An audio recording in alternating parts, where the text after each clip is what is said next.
بسم اللہ الرحمن الرحیم۔ اسلامی تاریخ 3 رجب المرجب۔ حضرت ابو بکر صدیق رضی اللہ تعالی عنہ حضرت ابو بکر صدیق رضی اللہ تعالی عنہ قریش کے خاندان میں پیدا ہوئے۔ آپ کا نام عبداللہ، والد کا نام عثمان اور والدہ کا نام سلمہ تھا۔ بچپن ہی سے نیک اور سادہ طبیعت انسان تھے۔ عمر میں حضور اکرم صلی اللہ علیہ وسلم سے 2.5 سال چھوٹے تھے۔ دونوں میں بڑی گہری دوستی اور سچی محبت تھی۔ آپ صلی اللہ علیہ وسلم نے رسول اللہ صلی اللہ علیہ وسلم کے اخلاق و عادات کو بہت قریب سے دیکھا تھا، اس لیے آپ کو مردوں میں سب سے پہلے ایمان لانے کی سعادت نصیب ہوئی، اور حضور اکرم صلی اللہ علیہ وسلم کی نبوت کی تصدیق اور زندگی بھر جان و مال کے ساتھ دیتے ہوئے اسلام کی تبلیغ میں مشغول رہے۔ مکے کی 13 سالہ زندگی میں مشرکوں کی طرف سے پہنچائی جانے والی ہر قسم کی تکلیف کو برداشت کرتے رہے۔ اہم مشورے اور راز کی باتیں حضور اکرم صلی اللہ علیہ وسلم انہی سے کرتے تھے۔ چنانچہ ہجرت کے موقع پر حضرت ابو بکر صدیق رضی اللہ تعالیٰ عنہ نے آپ صلی اللہ علیہ وسلم کے ساتھ غار ثور میں 3 دن قیام فرمایا، پھر وہاں سے مدینہ منورہ تشریف لے گئے۔ اسلام کی حفاظت کے لیے ہر موقع پر اپنا مال خرچ کرتے رہے اور دین کی سربلندی کے لیے پوری بہادری کے ساتھ تمام غزوات میں شرکت فرماتے رہے۔ اللہ کی قدرت مشک اللہ کے خزانے سے آتا ہے۔ مشک ایک بہت ہی قیمتی خوشبو ہے۔ اس کی پیدائش کا معاملہ بہت ہی عجیب و غریب ہے۔ اللہ تعالیٰ نے ایک جانور بنایا ہے جسے ہرن کہتے ہیں۔ اس کی ناک میں خون جمع ہوتا رہتا ہے جو دھیرے دھیرے ایک ڈلے کی شکل اختیار کر لیتا ہے۔ اسی خون کے ڈلے میں اللہ تعالیٰ ایسی خوشبو پیدا کر دیتا ہے جس کو ہم مشک کہتے ہیں۔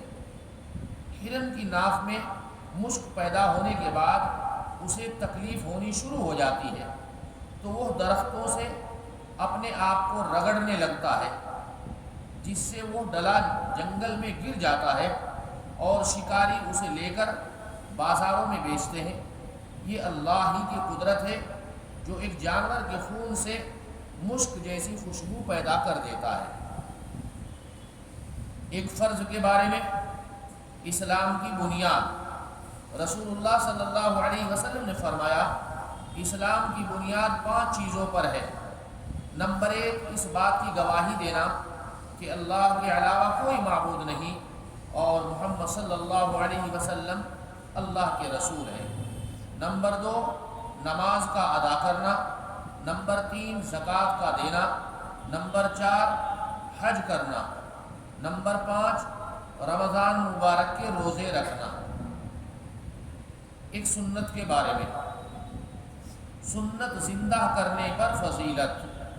رسول اللہ صلی اللہ علیہ وسلم نے فرمایا جس نے میری کسی ایک ایسی سنت کو زندہ کیا جو میرے بعد مٹ چکی تھی یعنی ختم ہو چکی تھی، تو اس کو اتنا ہی ثواب ملے گا جتنا کہ اس سنت پر عمل کرنے والے کو ملے گا، اور ان عمل کرنے والے لوگوں کے ثواب میں کوئی کمی نہیں ہوگی۔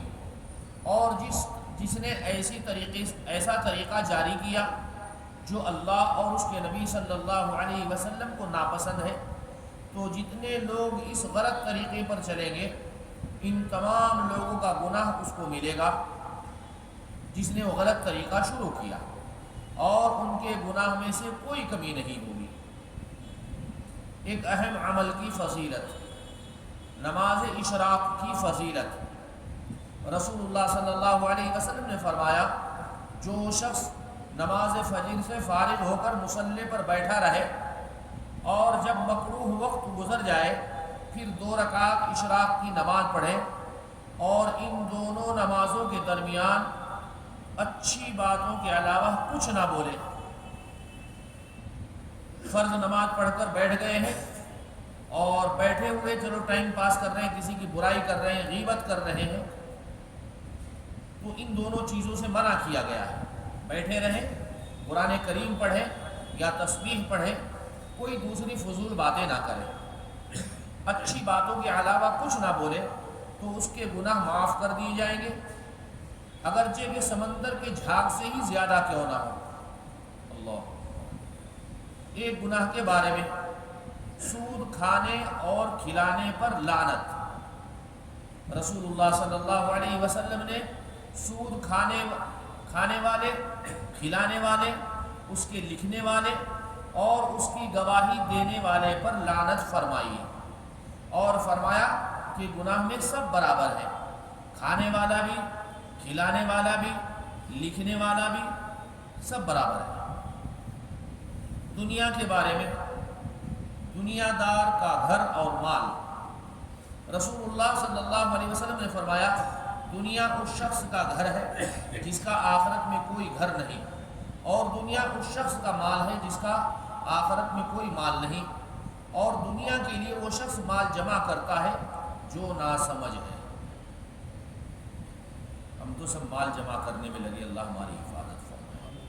آخرت کے بارے میں، جنت کے زیورات. قرآن کریم میں اللہ تعالیٰ فرماتے ہیں جو لوگ ایمان لائے اور نیک اعمال کیے، اللہ تعالیٰ ان کو جنت کے ایسے باغوں میں داخل کریں گے جن کے نیچے نہریں جاری ہوں گی، اور ان باغوں میں ان کو سونے کے کنگر اور موتی کے ہار پہنائے جائیں گے، اور ان کا لباس خالص ریشم کا ہوگا. طب نبوی سے علاج تقدیر کے خلاف نہیں. حضرت ابو خزانہ رضی اللہ عنہ بیان کرتے ہیں کہ ایک شخص نے رسول اللہ صلی اللہ علیہ وسلم سے عرض کیا، اے اللہ کے رسول، ہم لوگ جو جھاڑ پھونک اور دواؤں کا استعمال کرتے ہیں اور پرہیز کرتے ہیں، تو اس سے تقدیر الہی کی مخالفت نہیں ہوتی؟ رسول اللہ صلی اللہ علیہ وسلم نے فرمایا یہ بھی تقدیر الہی ہے. جس طرح مرض اللہ کی طرف سے ہوتا ہے، اسی طرح مرض سے بچنے کی تدبیریں بھی اللہ ہی کی طرف سے وارد ہوئی ہیں، لہذا ان تدبیروں کو اختیار کرنا تقدیر کے خلاف نہیں. سبحان اللہ بحمدہ، سبحانک اللہم وبحمدک، ونشہد ان لا الہ الا انت، نستغفرک ونتوب الیک. سبحان ربک رب العزة عما یصفون، وسلام علی المرسلین، والحمد للہ رب العالمین.